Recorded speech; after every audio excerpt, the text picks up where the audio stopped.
Donald Trump behaves that way, he's still behaving that way, is because, one, he can't handle the hard questions. And two, there's just a part of him that thinks we, the people, don't have the right to ask these kinds of questions. And he's just wrong on both counts. And Ali, you've been doing this for a long time.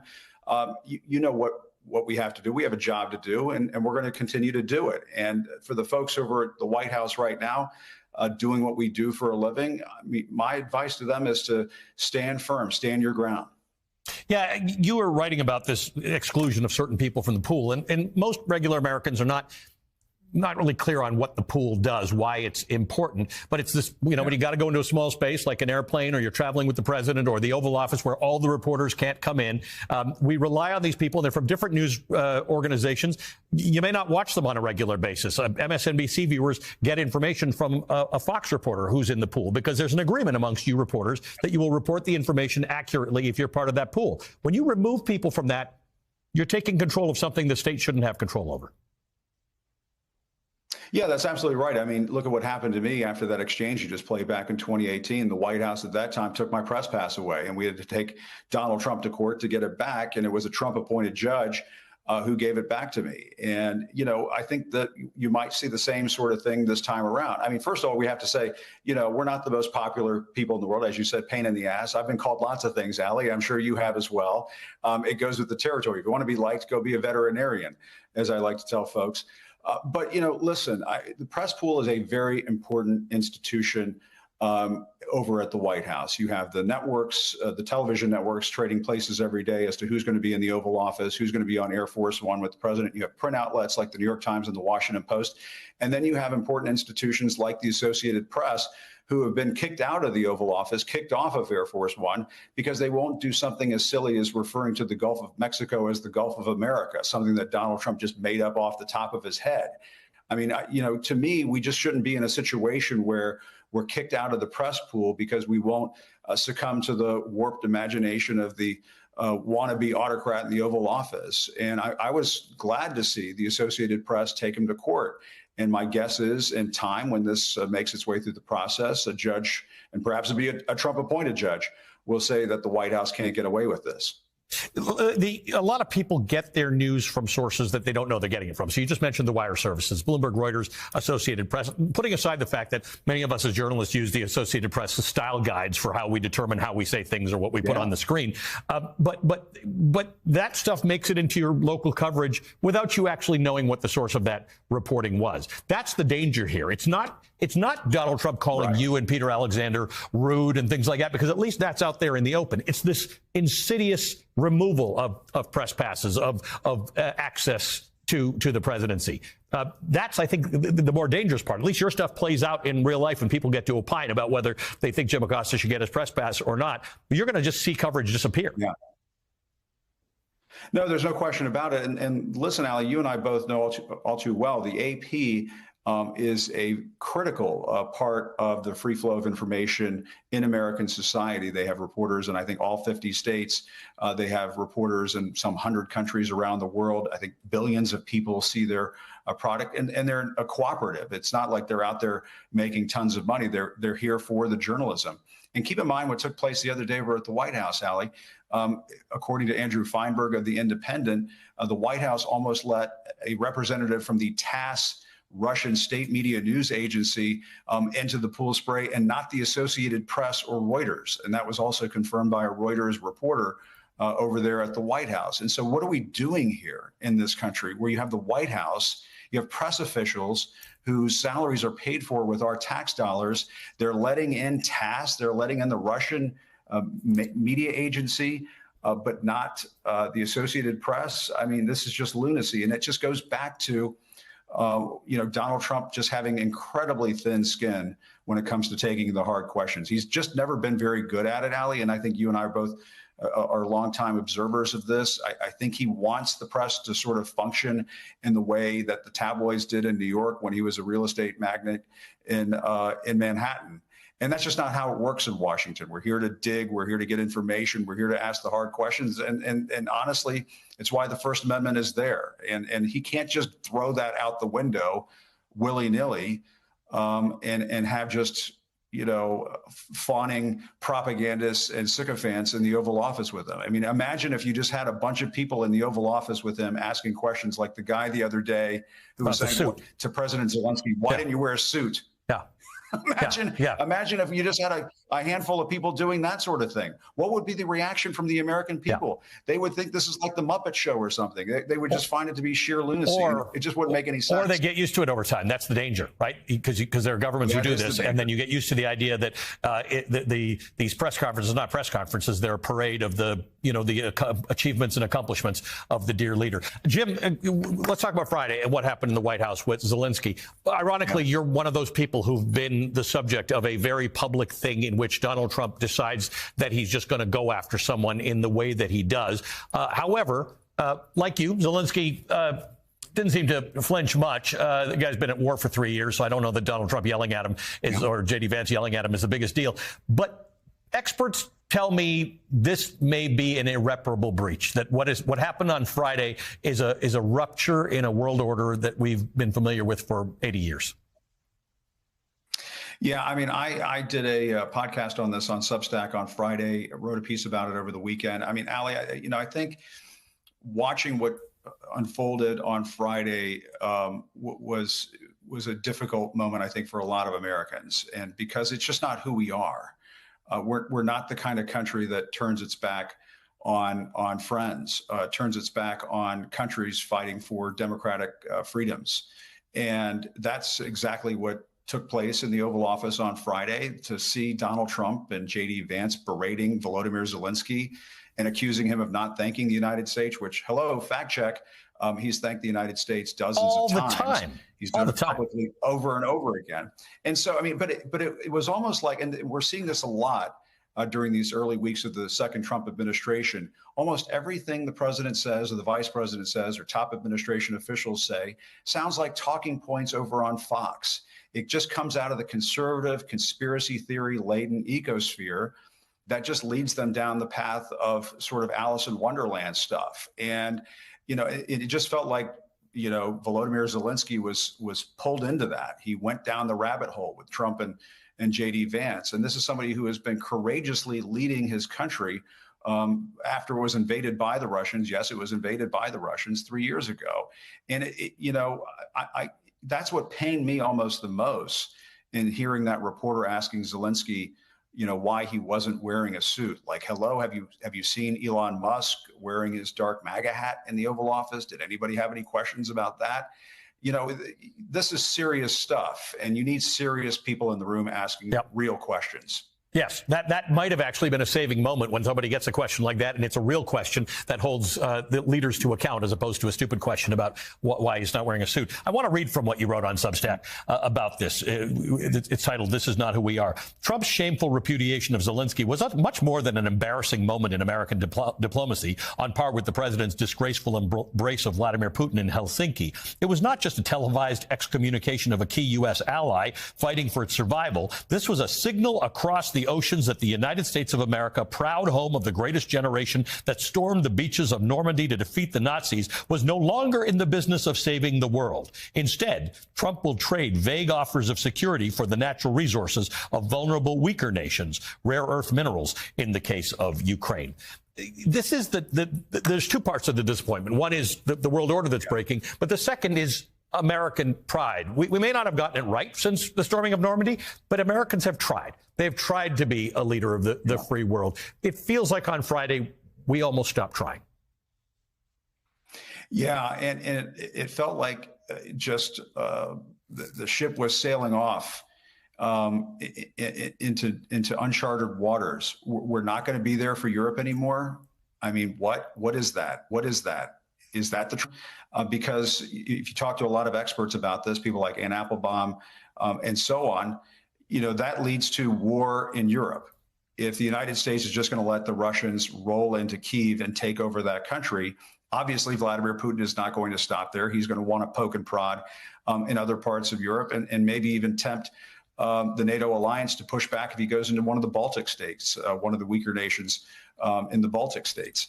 And so, to me, it is playing with fire. And, maybe they will put the pieces back together again. Perhaps they'll get this deal going again. It sounds as though the Brits, the French, are trying to get Trump and Zelensky back at the negotiating table. But what took place on Friday almost felt like a stunt. And a lot of people are saying maybe it was a stunt. This was just Trump playing to the cameras. Yeah. And so if you're in a situation like that, if you're Zelensky, how do you negotiate in a situation like that? It is very, very difficult. And I know, Ali, you've done some great reporting over in Ukraine.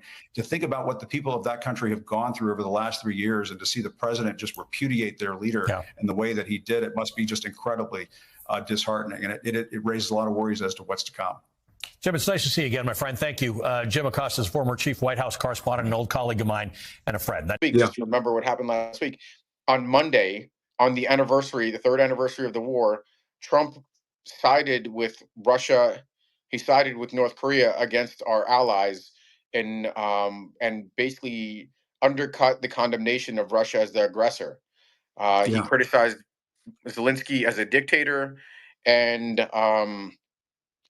then on Friday, Zelensky, frankly, probably his biggest mistake was even doing this meeting because, I think if he was a better judge of Trump, he would have known that this was he was going to wade into something that could trigger the worst case scenario, and instead he's been very successful charming other leaders and frankly connecting with them on mutual security interests. It's not that the Europeans are entirely altruistic; they just know that their security is at stake. And he tried to make the same point to the Trump administration, and all he did was basically get attacked. So it was a pretty disgusting turn of events. Now, just to wrap this current state of affairs up, now you basically have this situation in which there's a demand for regime change. But it's not the regime change that Biden was saying, Putin's a dictator. He's looking to kind of destabilize the world. He's attacking U.S. interests. This is a regime change in which Trump is asking a fellow ally to resign. So I'm going to go ahead and go out on the record right here. I'm going to call it. The Ukrainians and the Europeans can't work with Trump. I'm calling on Donald Trump to resign. And then we can find somebody reasonable for our allies to work with. There we go. That's it. It's out there now. Yeah. I mean, if Lindsey Graham can call on Zelensky to resign, why can't Alex Vindman call on Donald Trump to resign? I mean, all's fair in love and war. And there's a lot of love between Donald Trump and Vladimir Putin. I mean, maybe you could say I was overstating things at the top, but I don't think so. I mean, what's going on here? I mean, that's the thing. I mean, to put this into context, Alex, when the Kremlin spokesman, Dmitry Peskov, who has been at this for a long time, like Vladimir Putin, like Sergei Lavrov, when he puts out a statement like that, he's not doing it to make life better or worse for Donald Trump. I mean, he's just putting it out there. He's just saying it the way it is. I mean, it's kind of a remarkable thing to hear from the Russians. Okay. All right, we are standing actually on the red carpet at the Oscars, the 2025 Oscar nominees. So let's blend them. Why don't we with the first 4 weeks of the Trump administration, featuring the likes of Elon Musk and Fox News. We're making this a blockbuster script that would, have the theaters and the internet roaring with laughter. Fingers crossed. Right, here we go. June, part 2. The Trump administration's saga continues. Elon Musk and Trump take us on a journey which is going to go through the shifting sands of political alliances. It's like the deserts of Arrakis. June part 2, okay? The quicksand of Trump's America. Musk's latest space policy seems as hard to navigate as it is to understand. Every executive order is a sandstorm disrupting the bureaucracy's flow. Just when you thought the political landscape couldn't get any drier, Trump and Elon Musk team up in a sequel that nobody asked for. June part 2.5. More sand, less sense. They're mining for spice, but actually all they find is controversy. As the sand shift under their feet, watch them stumble over policies, as if they're discovering quicksand. Musk promises to build a spaceship to Mars, but can't navigate a simple press conference without causing a stock market crash. It's crazy. We're actually on the red carpet here. That's what we do. The Brutalist. Now, The Brutalist, the concrete jungle of chaos. It's starring a cast of, I don't know, crumbling infrastructures and bureaucratic nightmares. The Brutalist takes us on a new meaning as Trump appoints architects of confusion to build walls that go nowhere.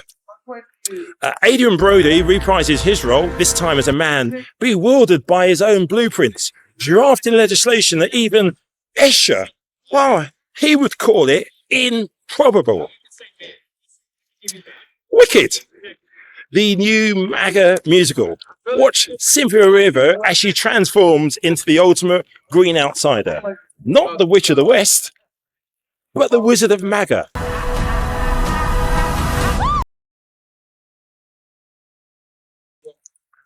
Ariana Grande's hit song for the film, Defying Gravity, well, that's going to become the anthem for stocks as Trump's economic policies take effect. In the most twisted reboot yet, Trump and company performing Wicked, the untold story of the wizards behind the curtain. Watch as they sing off-key about draining swamps, while actually installing deluxe hot tubs for their swamp creatures. Ariana Grande's hit song, Defying Reality, it really does become an anthem for the administration, where facts are as flexible as You. Gumby. Come with me. How about Amelia Perez? As a foreign policy drama, Kalia Sophia Gascon stars in this poignant tale of diplomacy and drama, mirroring Trump's delicate dance with foreign leaders. We're actually on Hollywood, by the way. This is where they're doing the Oscars. Each international meeting is as tense and dramatic as the last scene of an Oscar-winning epic, with interpreters working harder than in negotiations. This is where we are backstage, by the way. On fire. Amelia Perez turns into it's a fairy telling over where Trump's policies flirt like disaster. Right, it flirts with disaster like it's trying to win over at a bar. Kalia Sophia Gascon stars as the only diplomat trying to make sense of tweets. Let's start trade wars. The Substance. Have you ever dreamt of a better version of Fixing the yourself? system with a magic potion. What if you could solve national crises with a mysterious elixir? More perfect. The Substance, directed by Coley Farger, it becomes a metaphor for the administration's secret plans to stabilize the economy. Plans as clear as mud and twice as sticky. The Substance. Find me somebody new. It becomes a metaphor for the administration's secret plans to stabilize the economy. Where have we heard that before? The plans were as clear as mud and twice as sticky. Now, the Substance is a potion for every problem in a bold move. The administration finds the Substance, well, a magical potion, promising to fix any political crisis. It's kind of too bad they all forgot to read the side effects. Temporary amnesia about election losses and, well, permanent delusions of grandeur as they dose themselves into oblivion, and they're convinced each sip will make them popular again. Good luck with that one. Conclave. The secret meetings, Ralph Fiennes shines as he portrays a beleaguered White House staffer. It seems the responsibility for the conclave falls upon you. Conclave reveals the shadowy corners of the White House, where the real decisions are made by interns because the actual officials are too busy on Fox News claiming they're not the chaos. Fiennes does give a stunning performance, though. This is a conclave, Aldo. It's not a war. It is a war. As a man who thought he was hired for his skills, only to unfortunately realise he was just there to make the coffee and nod affirmatively, as you do. They are sequestered, and they must be shielded from all news that may influence their judgment. You understand? We're on the red carpet. We're just going through the nominated films as if it was the early days of the Trump White House. There you go. A complete unknown, the mystery of the cabinet picks. Timothy Chalamet, where he plays a young, idealistic advisor trying to understand how the latest cabinet members were chosen. Good point. It's a political mystery where every revelation leads to, I would say, more confusion. And the biggest twist is that no one knows who's in charge. A complete unknown. Who are these people? With no direction! As he portrays a young staffer, trying to Google his own role in the Doge Trump Elon circus. Each episode features a new cabinet member that nobody remembers. I told you this is life. Real life, imitating art. Nobody remembers a point of them. They're just doing jobs no one can describe. In a political satire so sharp, it cuts through alternative facts like a lightsaber through butter. And remember, folks, in the Trump-Elon administration, every day is Groundhog Day. How they're going to approach it. Did you see the tweet from the president last night? I mean, is this guy nuts? Did you see the tweet from the president? No, not you. The tweet from the president last night. I mean, is this guy answered on this subject? Did you see the tweet from the president last Except every time they see their shadow, it's just another scandal.